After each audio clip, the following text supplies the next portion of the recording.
तूप मागावं आणि तो रोट करावा अशी इच्छा आम्ही झोळी घेऊन प्रत्येकाच्या घरी जात होतो. कोणी पीठ द्यायचं, कोणी तेल द्यायचं, कोणी तूप द्यायचं. हा चाललेला पसारा, हे चाललेला उपक्रम 27 वर्षापूर्वीची घटना.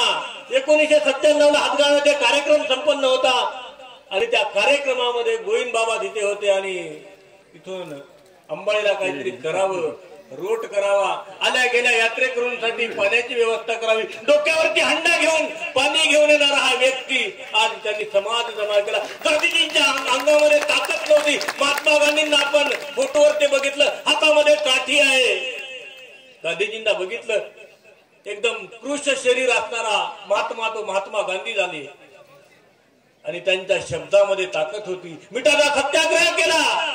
चले जाओ म्हणल्यानंतर 65 करोड जनता त्या महात्मा गांधींच्या पाठीमागे उभी टाकली. ही आहे ताकद शब्दाची. आणि गोविंदबाबांनी चालू केलेला हा रोट अगदी साध्या पद्धतीत 50 लोक सुरुवातीला होते. उपहार करावा, देवाला दाखवावा, आरती करावी. 12 वाजताचे आमचे पुजारी होते बाळकृष्ण बाबा म्हातारे. आणि मग तो रोट आज भव्य दिव्य स्वरूपामध्ये आपण आपल्या डोळ्यांनी बघत आहात. हा एकट्याचा नावे मेळ म्हणूनही जमविला मेळ. हा एकट्याचा खेळ नाही आणि म्हणून सर्वांना एकत्रित करावं. आज या यज्ञामध्ये प्रत्येकाची आहुती आहे. कोणाचं तेल असेल, कोणाची साखर असेल, कोणाचं बेसन असेल, कोणाचं गव्हाचं पीठ असेल. भगवंत त्या पदार्थाचा स्वीकार करणार आहे. भगवंत भावाचा भुकेला, भगवंत पदार्थाचा भुकेला आहे का? नाही, भगवंत फक्त भावाचा भुकेला आहे.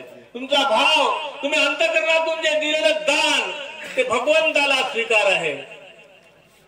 अंतःकरणातून आपण देत असतो. गोविंदबाबा प्रत्येकाकडे जात असतात, वर्षभर फिरत असतात, वर्षभर मागत असतात.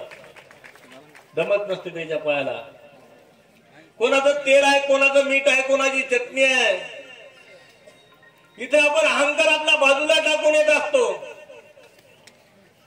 या ठिकाणी ज्या वेळेला येतो ना आपण, त्यावेळेला आपला अहंकार जो आहे तो आपण बाजूला टाकून येत असतो. का तर मला देवाकडे जायचं आहे, मला देवाकडे जाण्याचं मी पाऊल उचललेलं आहे. देवाकडे आपल्याला जाता आलं पाहिजे. अनंत अडचणी येत असतात. तुमच्या संसारामध्ये तुम्हाला अंबाळीला यायचं म्हणल्यानंतर काहीतरी होतं ना. कोणाचं काहीतरी काम निघतं, कोणाचं काहीतरी होतं. आणि म्हणून भगवंताकडे येण्यासाठी भगवंत आपल्याला घेऊन येत असतो. त्याच्या मनात आहे तरच सर्व होतं. परंतु आपल्याही मनात पाहिजे, देवा मला अंबाळीला जायचं आहे, देवा मला माहूरला जायचं आहे, देवा मला पदयात्रा करायची. आमच्या बाबांनी पदयात्रा आणली. एक पाऊल त्या देवाकडे आपल्याला उचलावं लागतं. भगवंत फक्त भावाचा भुकेला आहे. भावार्थ देखूनही भुलला. तुमच्याकडे जर भाव असेल, भावार्थ देखून भगवंतालाही भक्ताकडे यावं लागतं. खूप भरपूर उदाहरणं आहे, तुम्हाला पोथीमध्ये सांगितले असते.